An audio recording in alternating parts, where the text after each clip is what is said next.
ntasho no kububwiriza nkorerako mbere zo kububwiriza nkorerako muzirabe hariya icete ca mbere Pawulo yandikishije ngo Korinto igice n'18 umurongo wa 3 wahabonye akasoma n'ingoga tuzitange duheze tubandanye.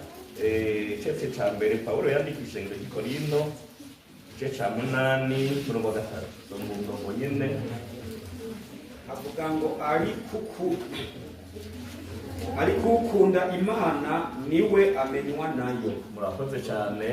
Izo ntasho rero zose kuva aho hose navuze muzakire Yesu nabahezagire. Amen. Ego hanyuma twagiriwe neza gutembera namwe murabona ko turi urugo rukwiye ndetse abana Madame yavuze ko dufise abana bane yavuze abariho hariho umwe azari mbinguni twebwe rero turafise kandida osiye yagiye amaze iminsi 10 none ari gukekera twebwe vrema tuza dufise y'akabanza birababaza mugabo ico nico kiduhumuriza birababaza ariko twibutse ko mwijuru dufise y'uriyo namwe muca mubyumva kuko ubuntu ntibiri kurarondeza ngo none yoba yashitseyo transit. Yesu rero abahezagire. Amen. Ibindi navyo gusangira ijambo ry'Imana. Isi ijambo ry'Imana mu mwanya mutoya kandi ndashimira Imana kugira madame hajya naho twazanaye naho twararanye ngo twateguranye ibi ntidutegurana wese aja muri mwema akabazimana ari ukuri. Ariko rero umenga yazanye ibyo namubariye ariko si byo nabyo namubariye n'ubuno mubaza aho soma ntabyo yomeye. Mana yampaye ijambo kugira dusangire kandi ndumva ko Imana igira ikora ikiyo. Yesu ashimwe. Amen. Yego Mana yantumye kwikumbuye abantu bameze neza.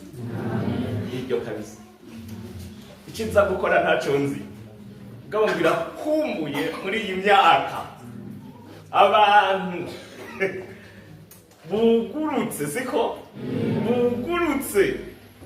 Yesu arahezagire. Amen. Murugurutse none n'umuntu bugurutse yugurure hari ikindi Imana igira ikora y'ubugoroba mugurure n'akanya gatoya ariko Imana yantumye siko ariko yazimara niyumvira nkibaza n'ubwo umuntu byagenze gute n'umuntu yateye ikorasi ivuga ngo mu ijuru barabatasha ikindi naco barabakumbuye muganiro ne yagezeyo gute se ntasha zizanye gute ariko Imana iravuga. Yesu ashimwe. Amen. Ukuri iyo minsi Imana yambariye kwikumbuye abantu beza bafise umutima yohezagira. Yego kabisa. Banze dusome Zaburi 32. Mbega sinobabarira ahantu hariho ibyo naza gusoma ariko nabivuze mu bifata banza mwandike aho nza kugenda muraza kubisomera muhira ntacu. Zaburi 32 murongo wa mbere n'uwa kabiri majeje. Hanyuma mu icete Yohana 8 murongo wa 11. Yohana 8 murongo wa 11. Yohana 8 kandi 3:1 mugende mushitse kuri 3:4 muce musimba 5:8 kugera 59. Nanyarukije mugabo namwe munyarutse. Yohana 8 3:1 kugeza 3:4 muce musimba 5:8 mugeze 5:9. Cete ca mbere Yohana yanditse 3 ku murongo w'9. Ubutumwa bwiza bwa Yesu Kristo bwanditswe na Yohana igice ca mbere murongo wa 43 kugeza 47 no kugeza 48. Sawa tugende rero ngomba dusome hano 3:2 Zaburi. Dusome avuga ngo hahirwa uwahariwe ugucumura kwiwe, icyaha ciwe kikagirwa gute? Yego. Kabiri, hahirwa umuntu uhoraho adaharura kwiki, umutima wiwe ntube wiki. Yesu naduhezagire. Ibi turaza kubivuga, ariko duhere hano. Iri jambo ndiko ndabaza Imana, umurongozi wanyu yarambariye ko tuzoca hano. Hanyuma rero by'ukuri nta majambo tuba dufise, mugabo Imana yabigombye turayahabwa. Aya majambo rero aya nababariye Imana yampaye ngo tuvugane, kandi nababarire ejo sinzi ico nzovuga, mugabo aha nyene mwebwe nyene n'aya majambo.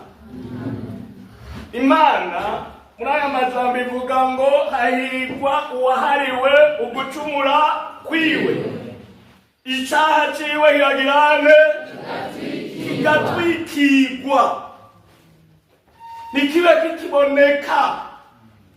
Amen. Yesu ashimwe. Nakaga icyaha ni kibi cyane. Icyaha sinzigana ndababarira, icyaha ni kibi cyane. Uwo bindangira muri mwebwe nogenda nabishikagwe nabitaye, ngamumundire tujana biraza gushoboka. Imana iriko iravuga hano, ivuga ngo hahirwa umuntu yagize gute? Yahariwe ugucumura kwiwe. Baba twibuke gatoya, mbega mwebwe mwari mwaracumuye? Nibyo? None biracariho amajwi ni bukebuke nahagwaye,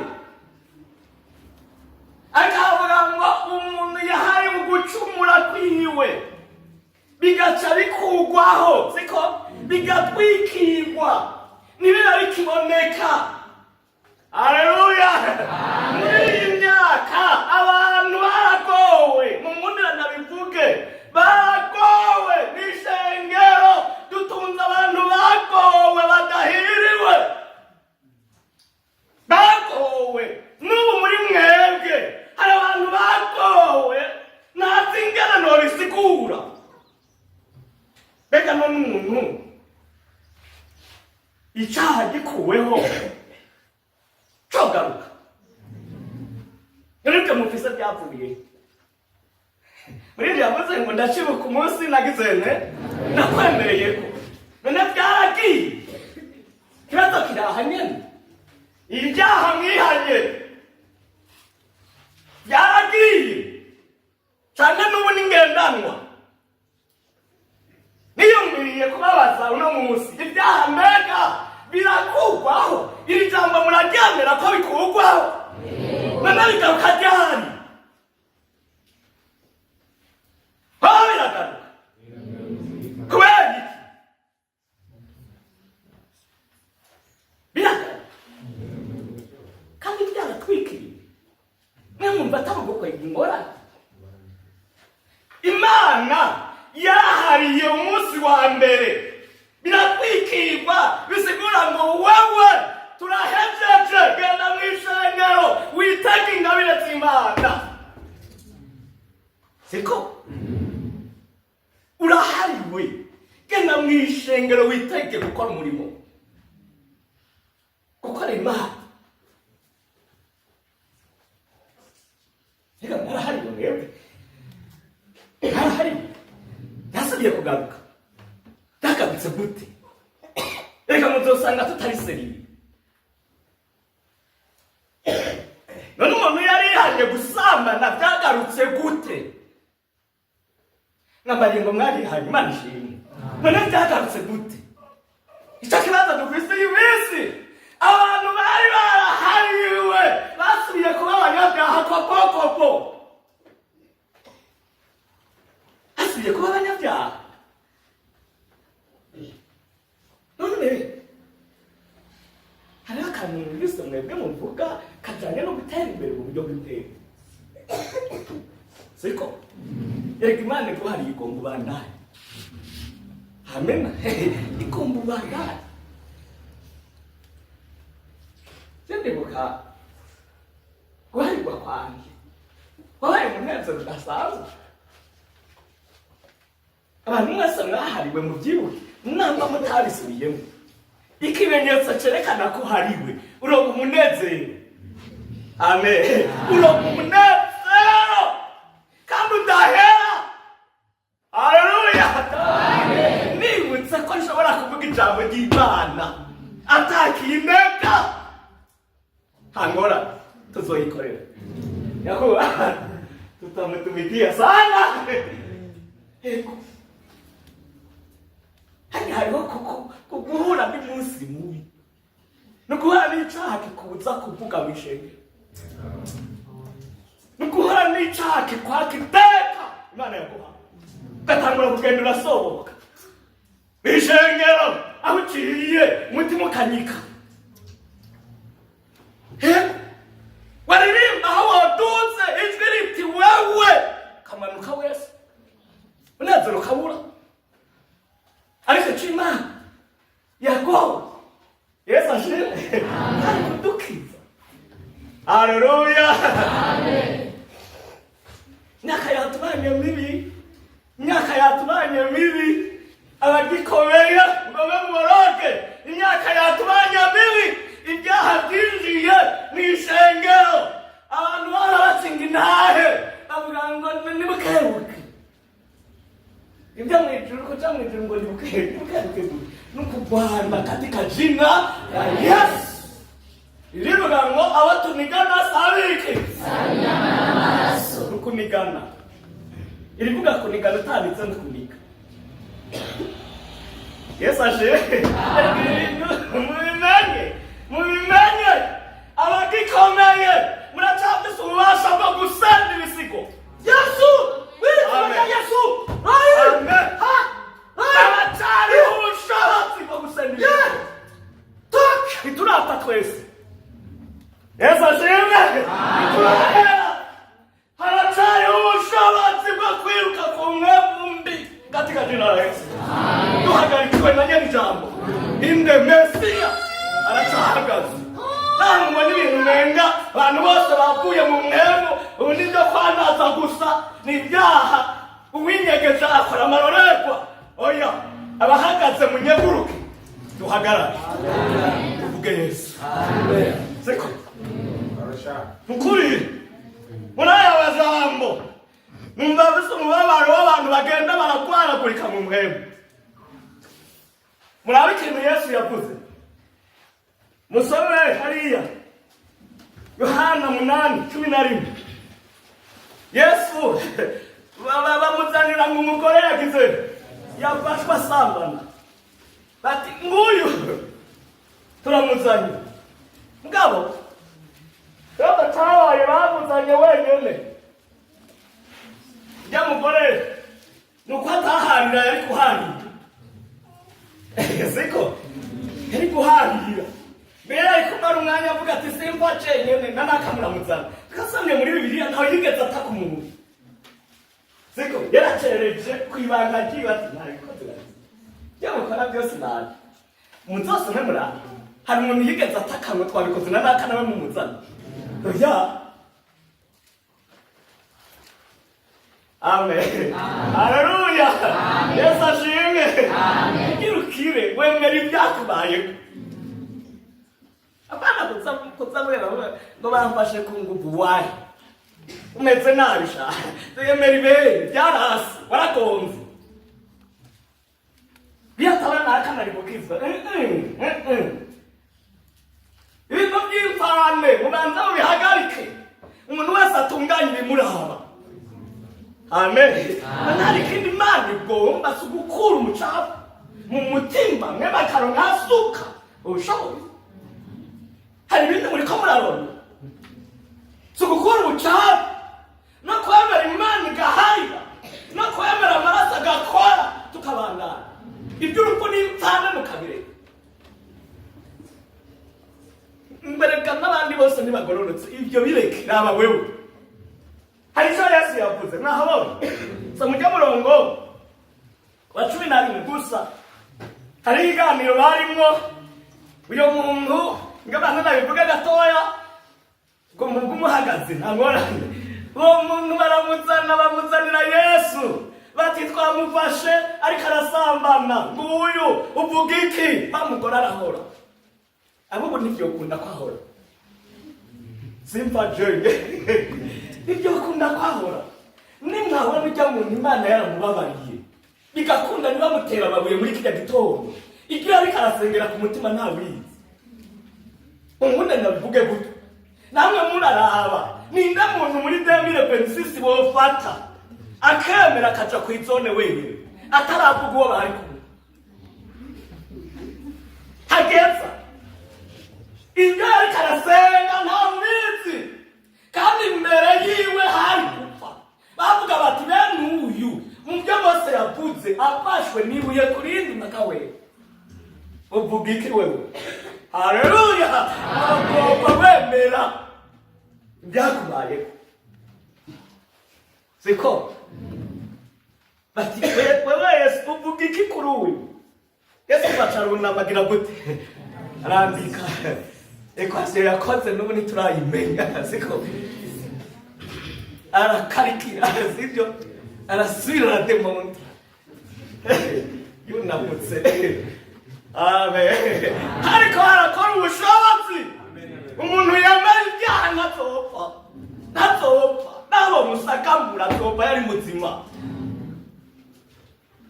Yesu ashimwe haza ahantu hamwe basha uwo muntu ahora nyubaka umukozi w'Imana wo ku rwego rwo hejuru harasambana hanyuma babigenza kwa kundi agihambaye arihana aragaruka aratanga umuhamagaro bushasha uyu muntu n'amavuta azoyaronka y'Imana Yesu ashimwe Yesu yunamutse yabajije wa mugore ati bamwe bariko barakurega baroye Yesu ashimwe bamwe bariko baravuga ngo wewe uri wagupfa barihe ati ubushobozi bubagendamwo batoroka umwe katika jina la Yesu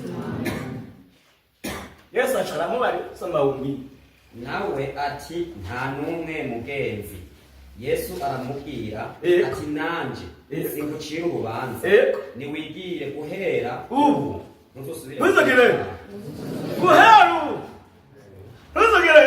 ntuzosubire ikabara mwene mwasubiyeyo kuva umunsi muharigwa ntimwasubiyeyo aha amakarasa ntimwayasubiyeyo aho ubusambanyi ntimwawusubiyemo erega ijambo ni rimwe Yesu ahari genda amahoro mugabo ntusubire kugira aya majambo niko ndayavuna nabona none abantu ko baharirwa Yesu akabaharira akababarira ngo genda amahoro basubirayo kubera siko basubirayo kubera ibi bintu namba none bega abantu hajya bapfukamo hajya batura koko baba bariko barihana ikibazo twokwibaza mwishengero no munsi kuba munga abantu bazari isoko kwihana ngakuwa mbere n'iyindi minsi kurikira urashobora kurondera abakizwa ukababura barihe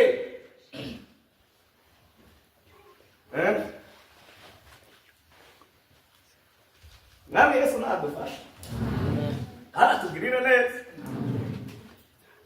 aha muri Yohana 8 nge turarabe murabe ikintu kigoye n'abantu kwemera ibyababayeko kandi bakemera bati turabihebye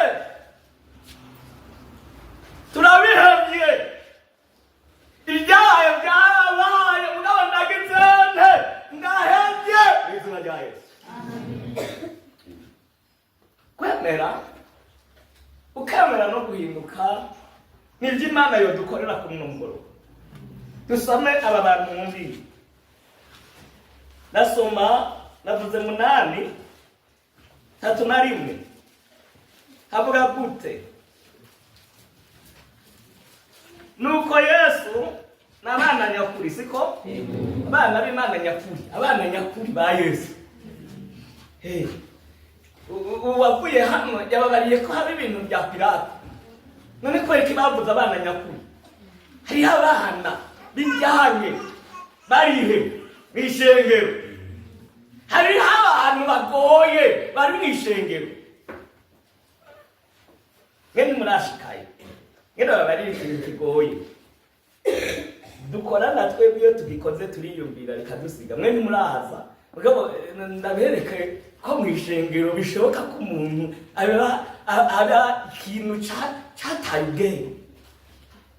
Biragoye mw'ishengero rya Pentekote. Umuntu agira ubukwe ko umuntu igipimo cy'uko afise. Ega bo duhari. Wowe mutu. Anangira namwe mu bifari. Rero rantwenga ndiko ndayibabari. Nawe ugomba kavugisha. Iriza ari gipimo.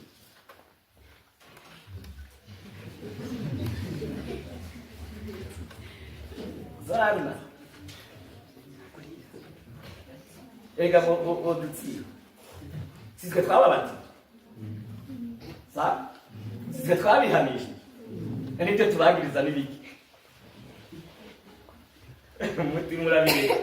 Ego. Nabyo turiko turareka byanse. Biri myaka byanse. Ariko Yesu ashimwe. Amen. Mwese muba bana nyakuri. Uvuze uti niki nirahinyutse. Amen. Amen. Ekome. Nirahinyutse kuko umwana w'Imana. Nirahinyutse. Amen. Amen. Tika turabakirizi. Turabaha Yesu. Ngiye turadusobenga abana nyakuri. Nuko Yesu abwira abayuda bari bamwemeye ati nimwaguma mu ijambo ryanje murabigishwa banje y'ukuri kandi muzamenye ukuri kandi ukuri kuzobaha kwidegembya. Baramwishura bati turi urubyaro rwa Aburahamu ntawe twigeze kujakarira umuntu n'umwe, none ubugute ngo tuzohabwa kwidegembya. Yesu arababwira ati nukuri ndababwire uko icyaha wese ninde n'umuca w'icyaha ntazambagira. Hari abantu ibyaha bihagurutse atajambo bagira, bajanwa nk'inka cyangwa nk'intama ijanwa mu ibagi, atagusubira kwiyumvira kuhari.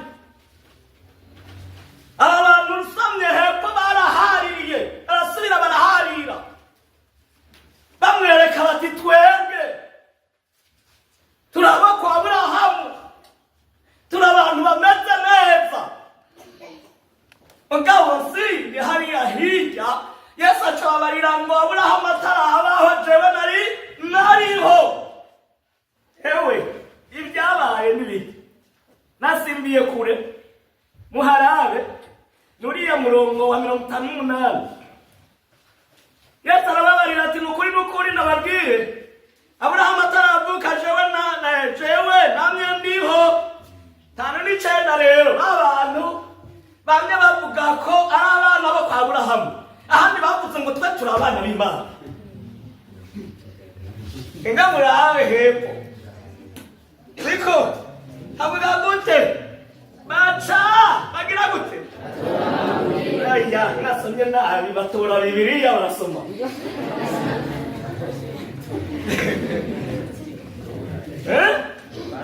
Bagize gute batori tugumira twebwe abana b'Imana.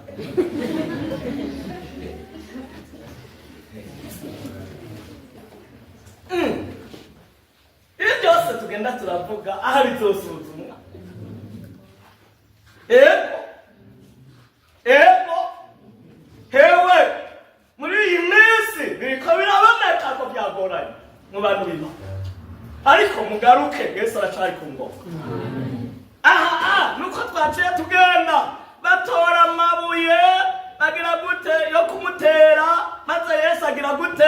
arihisha ava hehe bayatoye hayo mabuye ntawuzi iyo ko bayagenda mu rusengero hariho amabuye Yesu acava mu rusengero aragenda ibintu biratugoye nk'ukuri Imana irababaye kubona ata abantu beza bari mw'ishengero yego irababaye kuba tungana gutya aho Imana yoza igahanura mwotangara abantu batarimwo amakode y'abadayimoni nimwe mwibaza ibi bintu biriko birashika abantu bagasubira mu byo yihanye ibi bintu n'amahoro oyasa amahoro nta bundi bushobozi bwabwo buri inyuma hari ubushobozi buri inyuma bw'abadayimoni twasomye ko hahirwa umuntu yahariwe ugucumura kwiwe muri mwebwe ninde atokwemera kuba umuhirwe ntawe twese turifuza guhigwa n'ayo mashuri twiga turifuza kumererwa neza ariko icyatumye dukwepa kuba abahigwe abantu uyu munsi bakaba bariko baramaramara sinzi ibyo ari byo ariko ijambo muri iriya masaha rivuga ngo Imana ifise umubabaro iriko irarondera abantu beza boba bagisigaye mu ishengero mbega urimwo canke nawe byarase agomba murabe ingene kugwaza abantu b'imwehemu Imana birayibabaza abantu bagenda bagwaragurika ashitse habamwe inzoga akanwa ashitse abasambana niyari ashitse aho iyo bavuga ibintu bibi niyari ntabisa guhagarara ngo yerekane ahagaze ariko ndava Nyanza rake naraje negera bisi banyereka ngo nurire hanyuma ndabwira nyamuntu yariko aruriza abantu nije ngo mba ahantu heza ngo rindira ndahakwereka hanyuma rero acaraza mwanya kana karambarira ngo ndinjira mu muduga acabwira umuntu yari yicaye ngo have ngo bisi umutamara kwayo siko bisi umutamara agize arakwaye nanje ndaho kandi yagira mbise ni umviriza Jesse ngwaye nari ngwaye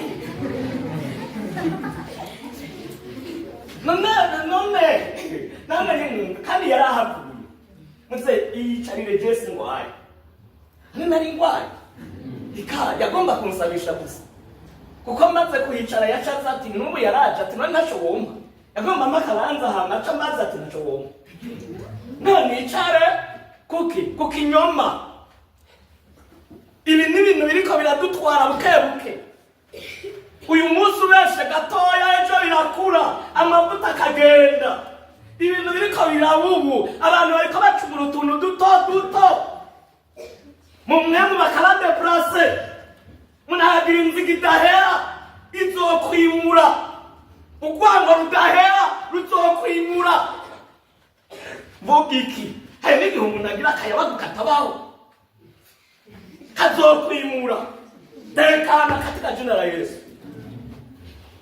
ibintu byinshi abantu bakavuga imvugo nyinshi badafitiye insiguro bikimura abantu ugasanga barabaye abasivile mu mwemu ariko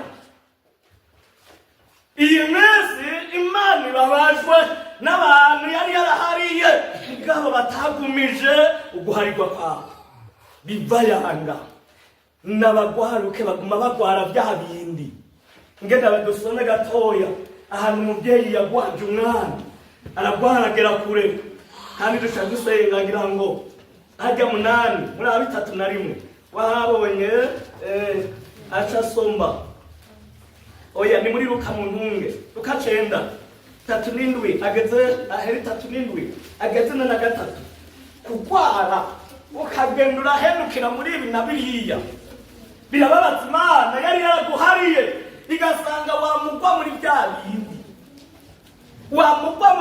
bindi wewe nuhagarara wamma muri bya bindi Imana yakeneye kukira burundu kandi Yesu ari hano. Yesu nashimwe.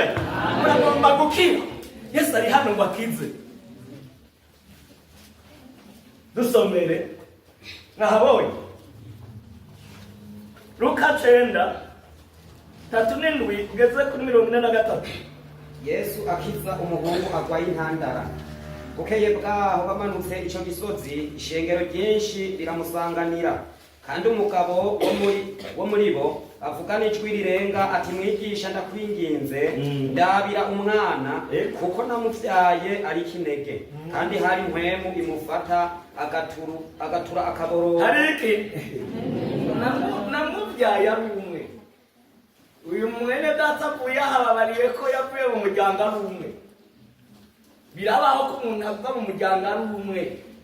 Mugabo ntucure igihombe ngo ugwaragure kusinzikare. Soma wumbi.